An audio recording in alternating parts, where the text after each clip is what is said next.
vendeur, entrepreneur, tu souhaites devenir un entrepreneur mais tu hésites encore. Peut-être parce que tu n'as pas assez de connaissances ou peut-être parce que tu n'as pas assez de ressources financières pour te lancer. Si ton esprit est dans l'état dans lequel je viens de décrire, sache que cette vidéo est carrément faite pour toi. Bonjour et bienvenue sur cette chaîne, la chaîne des entrepreneurs modernes. Ici, on parle de l'entrepreneuriat et du business en général. Aujourd'hui, on se retrouve dans une nouvelle vidéo dans laquelle je vais vous partager 9 conseils du meilleur vendeur du monde.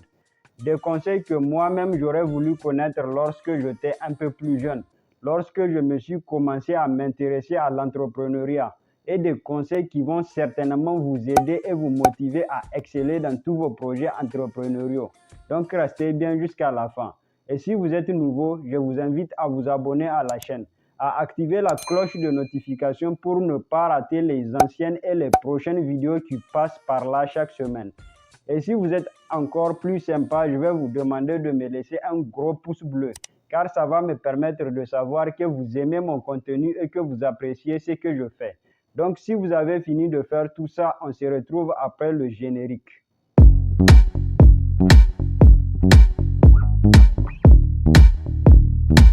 Alors, pour ceux ou celles qui ne connaissent pas Jordan Belfort, c'est l'un des meilleurs vendeurs du monde et en même temps l'auteur du livre intitulé Vendre, le secret de ma méthode.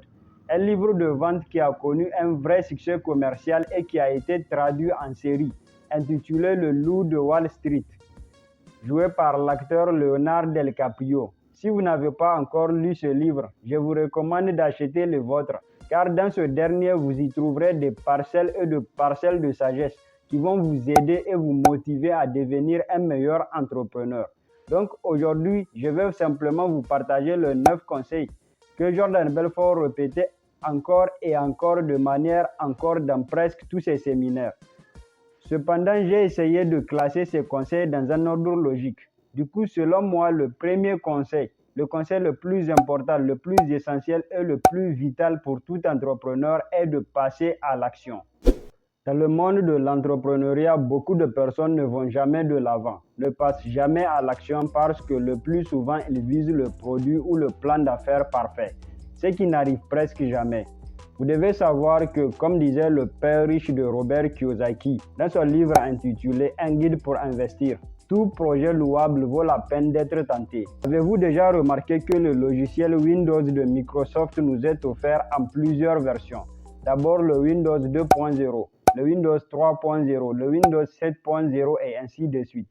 Cela signifie que l'entreprise a perfectionné son produit et veut que vous en achetiez la version améliorée. En d'autres termes, le premier produit qu'elle a mis sur le marché n'était pas parfait. Elle l'a vendu en sachant qu'il a des failles et des bugs et qu'il devrait être corrigé. De nombreuses personnes s'interdisent d'aller de l'avant, de se lancer en affaires tant que tout n'est pas parfait. Vous devez savoir que tout projet louable vaut la peine d'être tenté. Et comme disait Henry Ford, je remercie Dieu, les gens achètent mes produits avant même qu'ils soient parfaits. En d'autres termes, un vrai entrepreneur fonce et continue à s'améliorer et à parfaire son entreprise et ses produits. Si vous avez par exemple connu les anciennes versions de Windows, vous vous rappelez sans doute que votre ordinateur plantait fréquemment, car certains ont même affirmé que le logiciel aurait dû être vendu avec un désinfectant. Cependant, Windows, en dépit des bugs et de ses défauts, a connu une réussite phénoménale. Pourquoi ? Parce que cette entreprise répondait à un besoin et offrait son produit à un prix raisonnable. Microsoft a su reconnaître une occasion et la commercialiser. Si cette entreprise avait attendu que son produit soit parfait, la plupart d'entre vous seraient d'accord pour dire qu'il ne serait pas sur le marché. C'est pourquoi un vrai entrepreneur ne doit pas attendre que son produit soit parfait ou son plan d'affaires soit parfait avant de le mettre sur le marché, car il peut ne jamais l'être. Il suffit juste qu'il soit assez bon. Il doit être suffisamment efficace pour être accepté sur le marché. Cependant, si votre produit n'est pas fonctionnel, s'il ne répond pas aux besoins du marché ou s'il pose des problèmes, alors vous pourriez très certainement avoir de la difficulté à préserver votre crédibilité et votre réputation en matière de qualité. Le deuxième conseil est apprenez à vendre. La vente est certainement la meilleure compétence que vous pouvez développer dans ce monde axé sur le changement.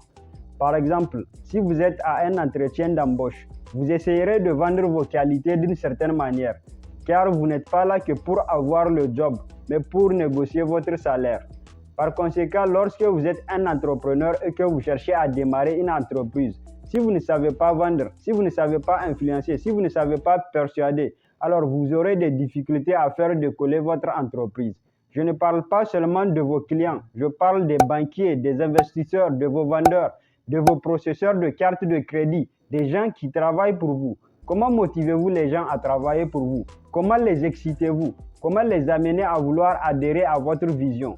Au plus haut niveau, ce qui est réellement la vente, c'est un transfert d'émotion. Et l'émotion que vous transférez est cette émotion de certitude, que quelqu'un se sent certain en se disant que oui, c'est une bonne chose, ça va m'aider, ça va combler mon besoin. Lorsque vous êtes entrepreneur et que vous cherchez à démarrer une entreprise et que vous recrutez des gens, vous leur vendez votre vision pour l'avenir, votre vision pour cette entreprise. Et en tant qu'entrepreneur, si vous ne pouvez pas faire cela, alors vous aurez très certainement des difficultés à faire décoller votre entreprise. Par contre, si vous savez vendre, si vous savez influencer ou persuader, alors les choses seront pour vous plus facilement. Par exemple, si vous êtes quelqu'un de persuasif et que vous n'avez pas d'argent, vous pourriez très facilement persuader quelqu'un de vous en prêter. Si vous êtes quelqu'un de persuasif et que vous n'avez pas de job, vous pourriez persuader quelqu'un de vous embaucher. Si vous êtes quelqu'un de persuasif et seul, alors que vous ne pouvez pas l'être, vous pourriez trouver une amie ou un partenaire.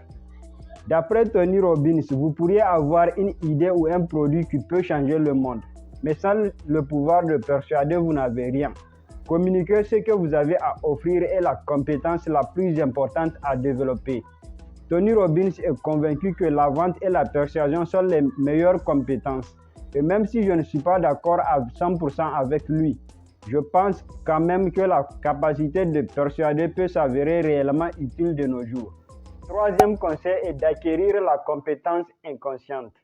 Si vous avez connu le développement personnel, vous saurez très certainement qu'il existe 4 niveaux d'apprentissage. Le premier niveau est ce qu'on appelle être inconsciemment incompétent. Cela signifie que lorsque vous commencez à faire quelque chose, vous en savez si peu à cela, vous ne savez pratiquement rien, vous ne savez même pas ce que vous ne savez pas. C'est un endroit très effrayant lorsque vous êtes plongé dans une situation et que vous êtes un novice complet. Vous vous dites, bon sang, j'aimerais m'améliorer, mais je n'ai pas la moindre idée de ce que je ne sais pas. Tout le monde suit ce concept, c'est là que la plupart des gens commencent. Le deuxième niveau est ce qu'on appelle être consciemment incompétent.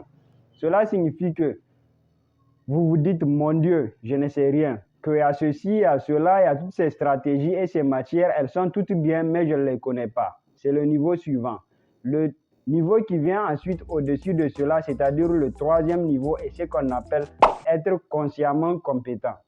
Être consciemment compétent signifie que vous êtes doué pour quelque chose, mais vous ne pouvez vraiment pas le faire les yeux fermés. Vous êtes bon, mais cela nécessite toute votre concentration et votre énergie mentale. Comme quand vous vous souvenez lorsque nous sommes petits et que nous apprenons à rouler à bicyclette.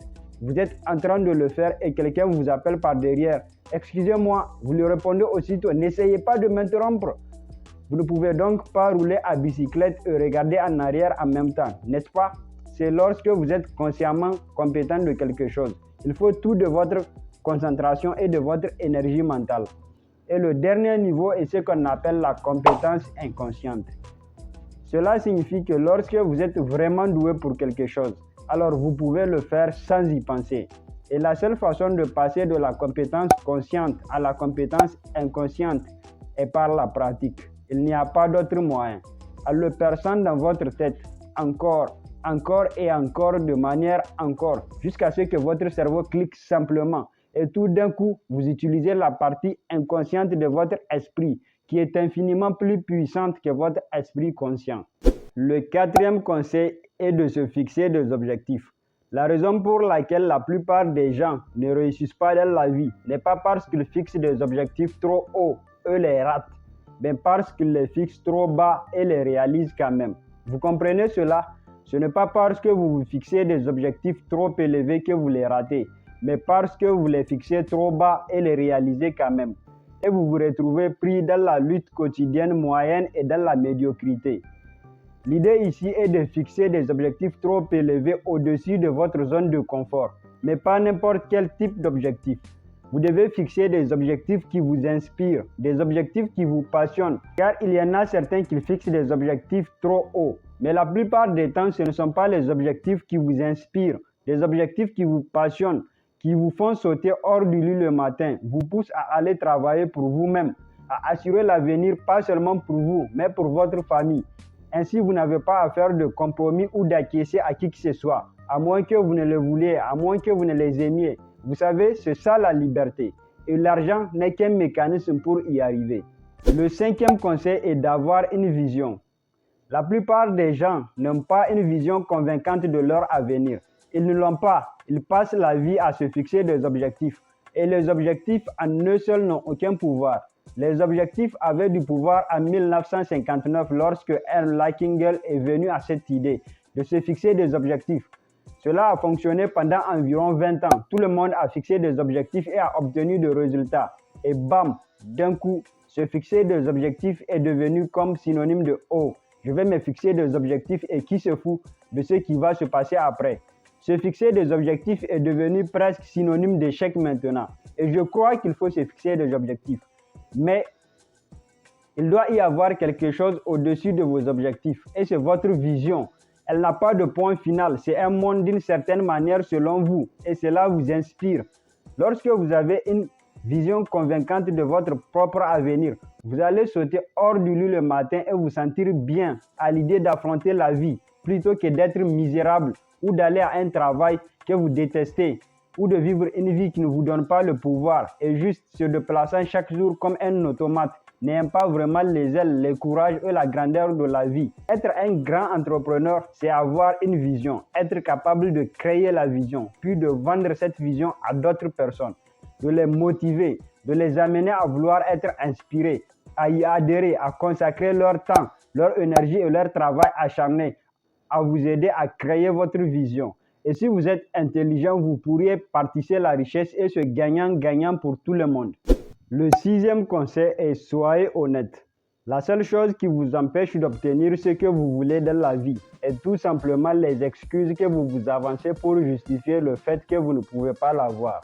Je répète, la seule chose qui vous empêche d'obtenir ce que vous voulez dans la vie est tout simplement les excuses que vous vous avancez pour justifier le fait que vous ne pouvez pas l'avoir. C'est ce qui vous garde en arrière, car ça vous empêche d'être honnête. Et si vous ne pouvez pas être honnête avec vous-même, si vous ne pouvez pas être honnête avec votre position de départ, alors les cartes ne vaut rien. Vous ne pourriez aller nulle part. Et ça, peu importe vos compétences et vos ressources. Pour réussir dans le monde de l'entrepreneuriat, il vous faut disposer de 3 choses, à savoir où vous êtes, où vous voulez aller et comment vous allez y arriver. C'est de ces 3 choses que vous aurez besoin pour profiter de toute opportunité. Par conséquent, ne blâmez plus les patrons, ne blâmez pas les employés, ne blâmez pas les entreprises, ne blâmez pas votre travail, ne blâmez pas l'industrie dans laquelle vous êtes. Soyez honnête, si vous n'aimez pas votre industrie, trouvez-en une autre. Le 7e conseil est maîtriser votre monde intérieur. Encore une fois, tout et l'essentiel de la vie se résume à la psychologie, n'est-ce pas? Par conséquent, avant de pouvoir maîtriser votre monde extérieur, apprenez à maîtriser d'abord votre monde intérieur. En d'autres termes, avant de pouvoir maîtriser le jeu extérieur de la richesse, maîtrisez d'abord le jeu intérieur de la richesse. Le jeu extérieur de la richesse inclut les choses comme la connaissance des affaires, la gestion financière, la fiscalité, la vente, le marketing, la négociation, comment développer plusieurs flux de revenus, etc. Tandis que le jeu intérieur de la richesse désigne la façon dont vous gérez vos normes, vos croyances, votre état émotionnel, etc. Apprendre à gérer, à maîtriser son monde intérieur est le vrai secret du succès. Le conseil numéro 8 est faire de votre mieux. Beaucoup de personnes sont ceux qui désirent devenir des entrepreneurs, mais qui ont toujours des excuses qui les empêchent d'agir. Des excuses comme « je n'ai pas l'argent nécessaire »,« je ne suis pas assez intelligent » ou « les gens vont se moquer de moi ». Ce qui se passe avec ce type de personnes est qu'ils ont tendance à aller dans le monde pour chercher ces sortes d'excuses, pour justifier pourquoi les choses ne sont pas la façon dont nous voulons. Et quand vous faites cela, vous perdez toute votre puissance dans la vie. Lorsque vous commencez à vous concentrer sur l'extérieur, sur les excuses, vous perdez votre pouvoir. Voici la façon dont les vrais entrepreneurs pensent vraiment. Je vais monter sur scène et bombarder. Et vous allez là-bas et bombarder. Et les gens vous respecteront pour être allés là-bas et faire de votre mieux. Ce n'est pas la façon dont vous performez réellement qui vous vaut le respect de vos perles. C'est le fait que vous êtes sorti et que vous l'avez fait. Par conséquent, si vous êtes un nouveau entrepreneur ou que vous avez des difficultés en tant qu'entrepreneur, sachez qu'il n'y a pas d'embarras dans la lutte. Il n'y en a tout simplement pas. L'embarras, c'est plutôt de décider d'abandonner. L'embarras, c'est de ne pas faire de votre mieux, même quand c'est difficile. Le dernier conseil est engagez-vous à devenir riche. D'après Hervé Eker dans son livre intitulé Le secret d'un esprit millionnaire, les riches s'engagent toujours à devenir riches, alors que les pauvres veulent uniquement devenir riches. En d'autres termes, les pauvres pensent qu'ils sont des créatures de circonstances. Cela signifie que la vie leur tombe dessus, alors que les riches sont des créateurs de circonstances. Je vais vous dire ceci, il n'y a pas de pensée plus destructrice que de penser que le monde vous tombe dessus. Car il y a 3 choses que vous faites quand vous ne pensez pas pouvoir être le maître de votre destin. Et je vais vous dire exactement ce qu'elles sont. La première chose que vous faites est de jouer à ce que j'appelle le jeu du blâme. Vous blâmez tout le monde pour justifier pourquoi vous n'avez pas ce que vous voulez. Vous blâmez le gouvernement, vous blâmez votre famille, vous blâmez l'économie, vous blâmez votre conjoint, vous blâmez n'importe qui et tout le monde quand vous pensez que la vie vous tombe dessus. Vous êtes impuissant. La deuxième chose que vous faites quand vous ne pensez pas être le maître de votre destin est de justifier. C'est parce que l'économie pue, c'est parce que les gens ont été injustes avec moi, c'est parce que l'argent n'a pas vraiment d'importance de toute façon, tu ne sais pas ça. Aussi, la phrase favorite des pauvres est « l'amour est plus important que l'argent ». Vous ne trouvez pas que cette comparaison est ridicule? Est-ce que c'est votre jambe ou votre bras qui est plus important? Peut-être ils le sont tous. Si vous n'êtes pas encore convaincu, essayez de payer vos factures avec de l'amour pour voir si ça va passer. Si vous n'êtes pas encore convaincu, allez-y à la banque et essayez d'y déposer un peu d'amour. Je ne sais pas qui est la secrétaire de votre banque. Par contre, je sais exactement ce qu'elle fera. Elle vous regardera d'un air bizarre et criera un seul mot. Sécurité! Troisième chose que vous faites quand vous ne pensez pas être le maître de votre destin est de se plaindre et c'est la pire de toutes les choses. Vous savez pourquoi? Je vais vous dire pourquoi. La raison est que je crois en certaines lois de l'univers et l'une d'elles dit que ce sur quoi vous vous concentrez se développe. Ce sur quoi vous vous concentrez, vous l'attirez. Vous vous concentrez sur quelque chose, vous l'attirez. Voici ce qui se passe. Sur quoi vous concentrez-vous quand vous n'avez que vous plaindre? Tous les échecs de votre vie. Devinez ce qui vous arrive. Vous devenez un aimant géant de conneries. Par conséquent, éloignez-vous des personnes qui ne font que se plaindre, car cela peut vous influencer aussi. Et c'est la pire de toutes les choses. Dites-moi en commentaire lequel de ces 9 conseils vous a marqué le plus. Marque la fin de cette vidéo. Alors, si cette dernière vous a plu, merci de vous abonner à la chaîne, à activer la cloche de notification pour ne pas rater les prochaines vidéos. Et comme d'habitude, c'était Mani Mustafa Hassan. Passez à l'action, car la réussite ne se rêve pas, elle se crée.